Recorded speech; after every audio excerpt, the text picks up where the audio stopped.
जो सबसे ज्यादा इस वक्त सरदर्द बना हुआ है कि अगर हॉर्मुज को खोल भी दिया जाता है तो आखिरकार उसमें बिछी हुई जो माइंस है उनसे कैसे निकला जाएगा। पेंटागन ने जो यूएस कांग्रेस को रिपोर्ट सौंपी है, यानी यूएस संसद को जो रिपोर्ट सौंपी है, उसमें बताया कि माइंस को किस तरीके से बिछाया गया है। माइंस हटाने के लिए यह कहा गया कि 6 महीने का वक्त लगेगा। जो समुद्री माइंस बिछा दी गई थी ईरान की तरफ से ताकि कोई भी बिना ईरान की इजाजत के हॉर्मुज को पार ना कर पाए, इसलिए उसने समुद्री माइंस बिछा दी। अब समुद्री माइंस अगर हटाना है तो उसके लिए बाकायदा 6 महीने का वक्त चाहिए होगा, यानी हॉर्मुज को 6 महीने के लिए और बंद किया जा सकता है। लेकिन यह संभव नहीं है कि हॉर्मुज को 6 महीने के लिए बंद कर दिया जाए, क्योंकि लगातार वहां से व्यापार होता है और व्यापार इस युद्ध की वजह से वैसे भी ठप पड़ा हुआ है। 6 महीने के लिए और बंद कर देने का मतलब है कि 6 महीने पूरी दुनिया का तेल, गैस सब कुछ बंद हो जाएगा। इसी वजह से दूसरे रूट तलाशने के विकल्प भी खोजे जा रहे हैं, लेकिन हॉर्मुज के अलावा आगे क्या। लेकिन माइंस को हटाना भी बेहद जरूरी है, क्योंकि जो भी फ्यूल यहां से निकलता है सब ज्वलनशील पदार्थ होते हैं और अगर कोई भी जहाज उससे टकरा जाता है तो बहुत ज्यादा नुकसान हो जाएगा। पेंटागन ने तो अपनी रिपोर्ट सबमिट कर दी है कि 6 महीने का वक्त चाहिए होगा ताकि वहां से उसे हटाया जा सके, माइंस को हटाया जा सके। माइंस को हटाने के लिए लेकिन 6 महीने का वक्त आएगा कैसे, ये सबसे बड़ा सवाल अभी भी खड़ा हुआ है। दूसरी तरफ एक और खबर आ रही है, उसका भी रुख कर लेते हैं। अमेरिका ने रूस को G20 समिट के लिए आधिकारिक निमंत्रण भेज दिया है, ये जानकारी मिल रही है। अमेरिका ने रूस को बुला लिया है, यानी जो ये कहा जा रहा था कि रशिया और अमेरिका के बीच में सब कुछ धीरे धीरे ठीक होते जा रहा है, तो ये मान करके चलिए कि आगे आने वाले वक्त में हो सकता है कि अमेरिका और रशिया एक साथ खड़ा हुआ नजर आ जाए, जो कि दुनिया को और ज्यादा टेंशन देगा। अब इसी बीच खबर यह है कि ईरान की सैन्य क्षमता को लेकर के मीडिया रिपोर्ट्स में जानकारी है कि सीज फायर तक ईरान की 50% मिसाइलें सुरक्षित है। वेस्टर्न मीडिया के हवाले से यह जानकारी मिली थी। हालांकि उन्होंने इस आंकड़े को और ज्यादा बढ़ाया था। उनका कहना था कि 60% तक उनकी मिसाइलें सुरक्षित है और जो दब गई हैं 10% तक वो है, यानी 70% मिसाइलें अभी भी उनकी सुरक्षित है। IRGC नेवी का करीब 60% हिस्सा सुरक्षित है, ये भी बताया गया है। तो ईरान की सैन्य क्षमता को लेकर के ये बड़ी खबर है, इसीलिए ईरान बार बार ये दम भरता है कि उसके पास मिसाइलों का जखीरा अभी भी बरकरार है और अगर अमेरिका लड़ना चाहता है तो वो भी मुंह तोड़ जवाब देगा। आपको याद होगा कि अमेरिका बातचीत के दौरान ये प्रेशर बनाने की कोशिश कर रहा था कि अमेरिका ने तमाम सैन्य तैयारियां पूरी कर ली है, ऐसे में ईरान को मान लेना चाहिए। लेकिन ईरान की तरफ से तुरंत से पलटवार बयान आता है और उनकी तरफ से ये कहा जाता है कि हमारे पास अभी बहुत मिसाइलें हैं, हम लड़ने के लिए पूरे तरीके से तैयार हैं। और इन्हीं बयानों के आधार पर जब विश्लेषण किया जाता है तब ये जानकारी मिलती है कि अभी भी उनके पास मिसाइलों का अकूत भंडार पड़ा हुआ है। वो कई बार इस बात का जिक्र कर चुके हैं कि 10 साल तक ईरान युद्ध लड़ने के लिए काबिल है। हर दिन वो 200 मिसाइल दाग सकता है, 300 ड्रोन दाग सकता है, इसलिए वो पीछे नहीं हटेगा। और अब वेस्टर्न मीडिया यह दावा कर रहा है अपनी रिपोर्ट्स में कि अभी भी सीज फायर तक ईरान के पास 50% मिसाइलें पूरी तरीके से सुरक्षित पड़ी हुई हैं। IRGC नेवी का करीब 60% हिस्सा सुरक्षित है। हॉर्मुज को लेकर के ईरान और अमेरिका के बीच में तनातनी लगातार देखने को मिल रही है। अमेरिका का दावा है कि नाकेबंदी की वजह से अब तक 30 से ज्यादा जहाजों को उन्होंने वापस लौटा दिया है, लेकिन उसकी वजह से किस तरीके से हालात हॉर्मुज में बिगड़ रहे हैं वो जरा जानिए।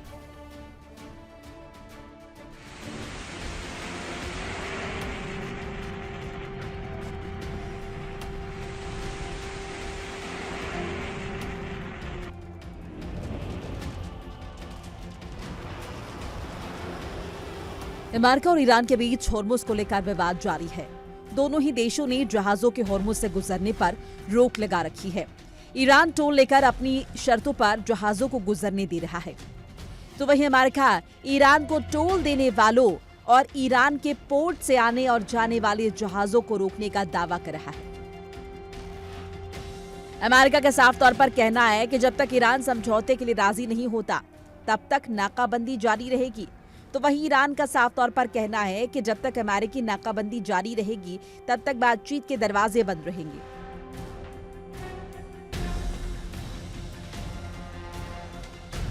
नाकाबंदी के बीच अमेरिका ने बड़ा दावा किया यूएस सेंट्रल कमांड के मुताबिक अमेरिका ने ईरान के खिलाफ नाकेबंदी के तहत 31 जहाजों को लौटा दिया।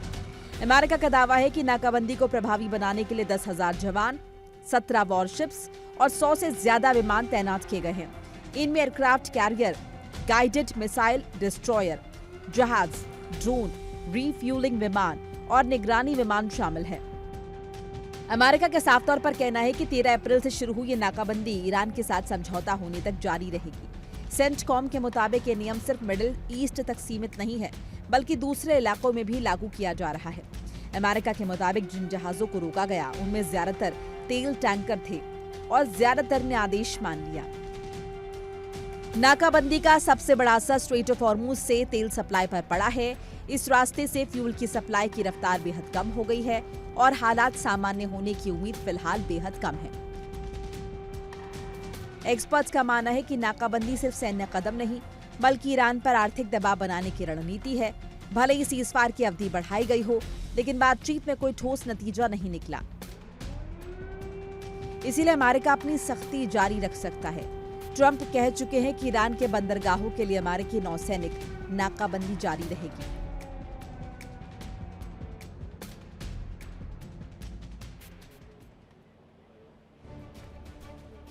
हॉर्मुज में किस तरीके से अमेरिका ईरान के खिलाफ एक्शन लेते हुए नजर आ रहा है, जरा वो आपको बता देते हैं। अमेरिका का ये दावा है कि उसने 31 जहाज रोके हैं। इसके साथ साथ उसने नाकेबंदी को और ज्यादा टाइट कर दिया है। वहां पर यूएस के 17 वॉरशिप उसने तैनात कर लिए हैं। 10,000 से ज्यादा मरीन सैनिकों को वहां पर उसकी तरफ से, मरीन कमांडोज को वहां पर तैनात कर दिया गया है। 100 से ज्यादा विमान और निगरानी विमान भी इसमें शामिल है। और वहां से अगर कोई भी जहाज निकलने की कोशिश कर रहा है तो आपने देखा था कि पिछले दिनों क्या हाल किया गया था टुस्का का। समझौते तक जारी रहेगी नाकेबंदी, ये अमेरिका क्लियर कर चुका है। ईरान ये कह रहा है कि बातचीत तभी होगी जब अमेरिका वहां से अपनी नाकेबंदी को हटाएगा। नाकेबंदी जारी रहने तक नहीं होगी वार्ता, यही बात मैं आपको बता रही हूँ। IRGC यही कह रहा है कि बातचीत नहीं होगी जब तक आप यहां से नहीं हटने वाले हैं। तो ये पूरा हॉर्मुज पर एक्शन यूएस का देखने को मिल रहा है। यूएस ईरान को दरअसल घेरने की तैयारी इस लिहाज से करते हुए नजर आ रहा है कि शायद हम उस पर हमला करके उसे नहीं झुका पाए। हो सकता है कि नाकेबंदी करके हम उसे झुका दें, लेकिन ईरान को अभी भी ये मंजूर नहीं है। नाकेबंदी को लेकर के यूएस सेना भी एक बड़ा दावा कर रही है और कह रही है कि एशियाई इलाके में 3 ईरानी टैंकर उसने इंटरसेप्ट कर लिए हैं। दिशा बदलने को उन टैंकर्स को मजबूर कर लिया है, ये उसकी तरफ से बताया जा रहा है। नाकेबंदी जो लगाई गई है उसमें पहले तो उसने ये कहा कि उसने 31 जहाजों को वापस लौटा दिया। अब वो ये भी दावा कर रहा है अमेरिका कि उसने एशियाई इलाके में 3 ईरानी टैंकर को वापस जाने के लिए मजबूर कर दिया है, उन्हें दिशा बदलने के लिए मजबूर कर दिया है। ईरान की हालत ऐसी हो गई है कि घर के बाहर पहरेदारी अमेरिका कर रहा है, ताला लगा करके। वो अपने घर से ना तो बाहर जा सकता है और ना ही अपने घर की तरफ किसी को बुला सकता है। ये हाल IRGC और वहां की सरकार को कतई मंजूर नहीं है, इसलिए वो ये कह रहे हैं कि बातचीत तब जब नाकेबंदी खत्म। और अमेरिका कह रहा है नाकेबंदी खत्म तब जब युद्ध खत्म। और युद्ध कब खत्म होगा? युद्ध तब खत्म होगा जब अमेरिका की शर्तों को ईरान मान लेगा, वो भी बिना किसी फैन बट के। अब एक और खबर आ रही है, IRGC ने टुस्का जहाज का बदला ले लिया है और 2 जहाजों पर कब्जा कर लिया हो। ये दोनों जहाज बताए जा रहे हैं इजराइल से जुड़े हुए। उसकी तस्वीरें भी उनकी तरफ से जारी की गई है। उन्होंने बताया है कि ये जो जहाजों पर कब्जा किया है वो दरअसल इजराइल से संबंधित जहाज है। उन जहाजों पर कार्रवाई की तस्वीरें तक उनकी तरफ से जारी कर दी गई है। इसके साथ ही फ्रांसिस्का और एपामिनोडोस पर कब्जे का दावा उनकी तरफ से किया जा रहा है। तो ये पूरी जानकारी है कि किस तरीके से अब IRGC टुस्का जहाज का बदला लेते हुए नजर आ रहा है। उसने बताया है कि हमने भी कार्रवाई की है आगे जा करके, और कार्रवाई उनकी तरफ से की जा रही है, इसमें कोई ऐतराज नहीं है। IRGC भी उन जहाजों को नहीं निकलने दे रहा है जो ईरान की परमिशन के बिना निकल रहे हैं, और अमेरिका भी उन्हें रोक रहा है। दोनों ही देश मिलकर के एक जैसा काम करते हुए नजर आ रहे हैं कि हॉर्मुज से वो किसी भी जहाज को गुजरने नहीं दे रहे हैं। हालांकि IRGC ने अपने जहाज का बदला लिया और उसकी तरफ से सीधे सीधे 2 जहाजों पर कब्जा किया गया जो कि इजराइल के थे। जहाजों पर कार्रवाई की जो तस्वीरें हैं वो भी उसकी तरफ से जारी कर दी गई है। MSC फ्रांसिस्का और एपामिनोडोस पर कब्जे का दावा उसकी तरफ से किया गया है, जो कि दोनों ही इजराइल से जुड़े हुए हैं। अमेरिका ने ईरान के जहाज टुस्का पर कब्जा किया तो वह ईरान ने भी समंदर में बड़ी कार्रवाई को अंजाम दे दिया है। ईरान की कार्रवाई इजराइल और अमेरिका के लिए एक बड़ा टेंशन समझ में आ रही है। attack if you attack.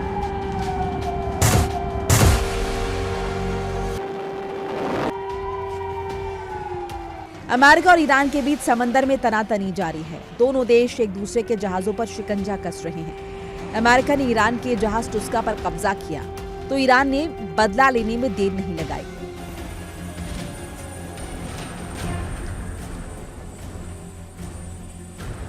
Iran ने इजराइल और अमेरिका से बदला ले लिया। अमेरिका ने ईरान के एक जहाज टुस्का पर अटैक किया। अब ईरान का दावा है कि उसने इजराइल से जुड़े 2 जहाजों को अपने कंट्रोल में लिया है। इन सभी जहाजों पर स्पीड बोट के जरिए अटैक किया गया है।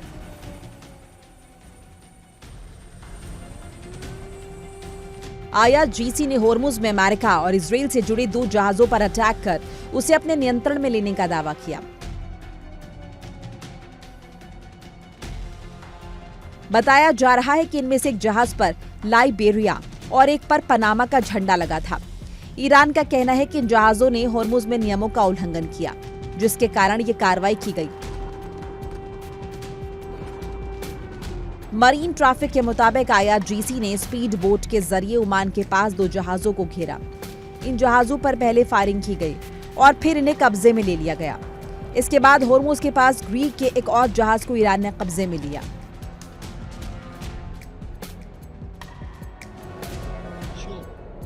IRGC ने इन जहाजों पर कार्रवाई का एक वीडियो जारी किया है।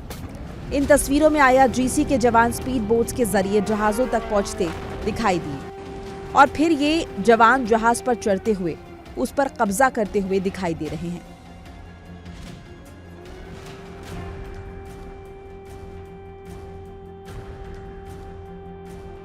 ईरान ने जिन जहाजों पर कब्जे का दावा किया है उनके नाम MSC फ्रांसिस्का और इपामिनोड्स बताए जा रहे हैं।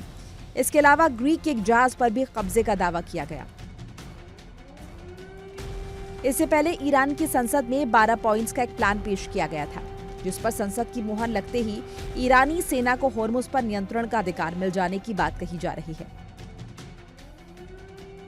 इसके तहत होर्मुज से किसी भी इजरायली जहाजों को नहीं गुजरने देने की बात कही गई है। इसके अलावा उसके मित्र देश के जहाजों पर भी एक्शन लेने की बात कही गई है। साफ है, होर्मुज को लेकर ईरान और अमेरिका के बीच तनाव बढ़ता नजर आ रहा है। नाकाबंदी से लेकर जहाजों पर कब्जे तक की कहानी आगे आने वाले मुश्किल वक्त की ओर इशारा कर रही है। Bureau report, India daily. देखिए इंडिया डेली 24/7 अब आपके स्मार्ट टीवी पर। इंडिया डेली मौजूद है सभी डिजिटल प्लेटफॉर्म पर लाइव और लगातार। इंडिया डेली 24/7 हर दिन राष्ट्र को समर्पित।